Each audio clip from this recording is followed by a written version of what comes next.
Welcome to the weekly Metals, Money, and Markets update for the week ending Friday, October 14th, hosted by Stephen Sweeney, who's stepping in for Mickey Fulp, the Mercenary Geologist, and for MiningClips.com, I'm Erick Bertsch. Welcome, Stephen.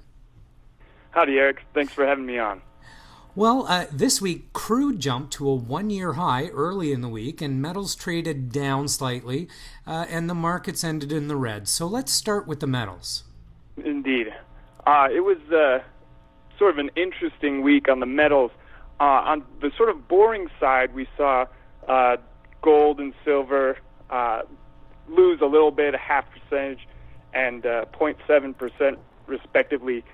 Gold closing at 12.52 and silver closing at 17.41 for a ratio of 71.9.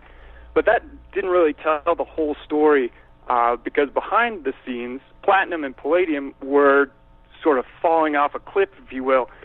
They had a pretty steady decline, both of them losing more than 3%. So platinum closed at 934 and palladium closed at 645. So rough week for those guys. And then copper was an interesting story. It showed a little strength early on in the week, but then started to roll over and really took a hit when the Chinese import-export data was released.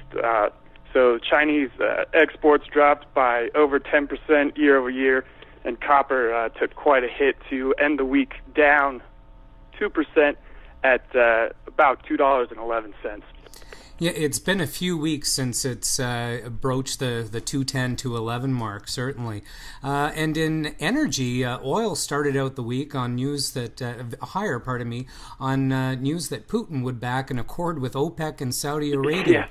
Yeah. How did we finish the week? You are absolutely right. Putin got into the usual OPEC rumor mill game, but the gains, the over 51 oil was not long-lived as inventory data came to ruin the party a little bit. So despite, as you said, ripping pretty high, it ended up the week at about $50.44. So a 1% gain, 1.5% gain, but not the yearly highs that some people might have been hoping for.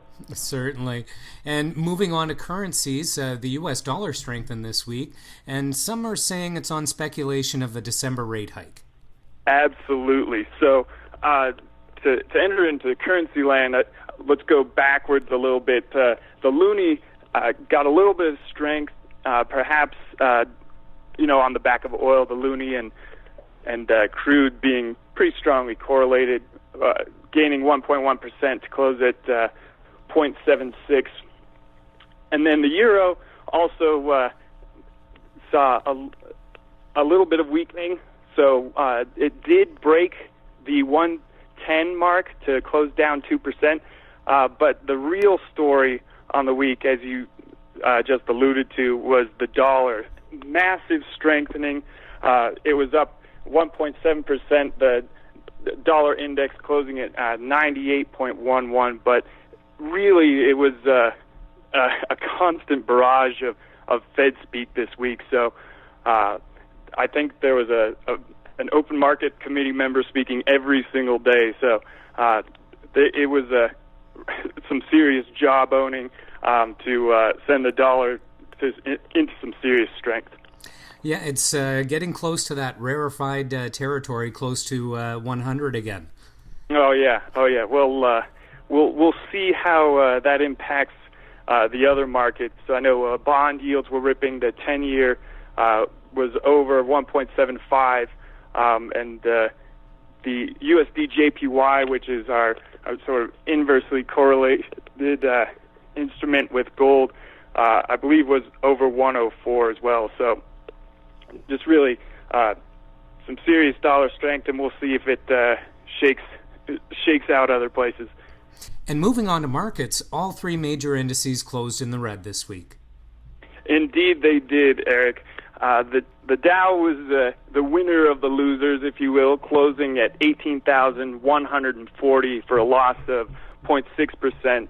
The S&P finished down 1% at 2,133, and the Nasdaq lost 1.5% to close at 5,214. Our neighbors up north, or your local exchange, the Toronto Venture Exchange, closed at 774 for a loss of 0.9%. And throughout the week, at least our three major indexes, the Dow, the S&P, and the Nasdaq, we saw a pretty similar pattern. A little weakness starting at the beginning of the week and continuing until Thursday, a little bit of a rally after opening down. And then today we saw some early enthusiasm, but closing down near the lows of the day, but not at the lows of the week. So it will be interesting to see what this next week will carry for us.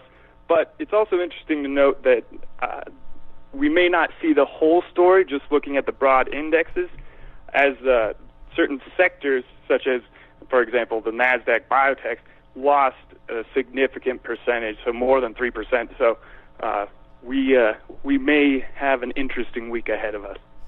Well, I thank you for your insights this week, Stephen. And Metals, Money, and Markets Update will return with Mickey Fulp next Friday. Thanks again, Stephen. Thanks for having me on, Eric.